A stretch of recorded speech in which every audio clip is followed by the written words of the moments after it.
अस्सलामुअलैकुम वरहमतुल्लाहि वबरकातुहू। बिस्मिल्लाहिर्रहमानिर्रहीम। वज़ू में क्या क्या चीज़ें मुस्तहब हैं इसके बारे में बताया था। कुछ मुस्तहब रह गए थे, इसके बारे में सुने। कानों का मसह करते वक्त भीगी हुई छंग उंगलियां कानों के सुराखों में डालना।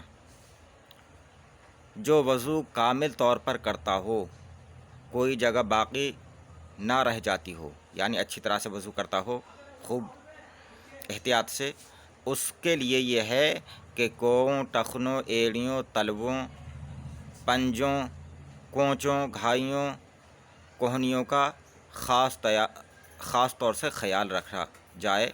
ये अच्छी तरह से वज़ू करने वाले के लिए मुस्तहब है, और बेख्याली करने वालों को तो फ़र्ज़ है कि अक्सर देखा गया है कि ये हिस्से खुश्क रह जाते हैं। ये नतीजा उनकी बेख्याली का है। ऐसी बेख्याली हराम है और ख़याल रखना फ़र्ज़। वज़ू का बर्तन मिट्टी का हो, तांबे वग़ैरह का हो, जब भी हरज नहीं, मगर मिट्टी का होना मुस्तहब है। अगर तांबे वग़ैरह का हो तो उस पर क़लई किया हुआ हो, कि बग़ैर क़लई किए हुए तांबे के बर्तन में खाना पीना या उसमें कोई चीज़ रखना, वो उस पर तांबे का असर आ जाता है और ये नुकसान देता है, बल्कि ये जहर भी बन जाता है। खाने की कोई चीज़ में रखी और तांबा उसमें उसकी जंग सी आ जाती है और ये जहर बन जाता है, तो इसका एहतियात रखें। अगर वज़ू का बर्तन लोटे की किस्म से हो तो बाएं जानिब रखें, और तश्त की किस्म से हो तो दाहिनी जानिब।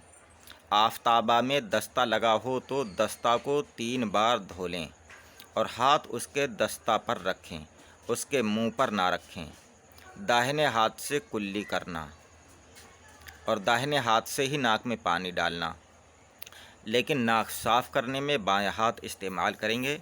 और नाक के अंदर सुराखों में, नथनों में उंगली डालना है तो बाएं हाथ की छंगुलियाँ नथनों में डालें और खूब अच्छी तरह से साफ़ करें कि चिकनावट ना रहे। और अगर नाक के अंदर बाल हैं, उस पर रेंट चिपक जाती है, तो उसे अच्छी तरह से छुड़ाना। बाएं हाथ से नाक साफ़ करना, बाएं हाथ की छंगुलियाँ नाक में डालना, ये सब बातें मुस्तहब हैं। पाँव को बाएं हाथ से धोना, दोनों पाँव बाएं हाथ से ही धोए जाएंगे, सीधा हाथ पाँव धोने में इस्तेमाल ना करें।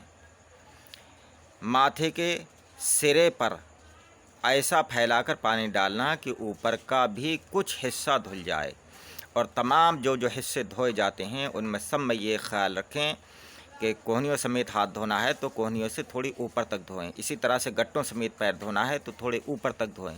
इसी तरह से जो चेहरा धोने की हद बताई गई है उससे थोड़ा थोड़ा ज़्यादा ही धुल जाए इधर उधर को, चारों तरफ। मसा करना, चौथाई सर का मसा करना है, फ़र्ज़ है, और पूरे सर का मसा करना सुन्नत है, तो पूरे सर का मसा करें।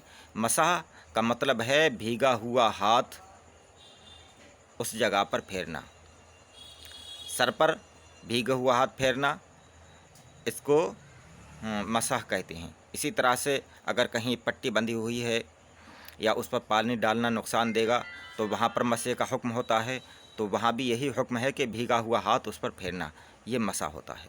अस्सलामु अलैकुम, खुदा हाफिज़।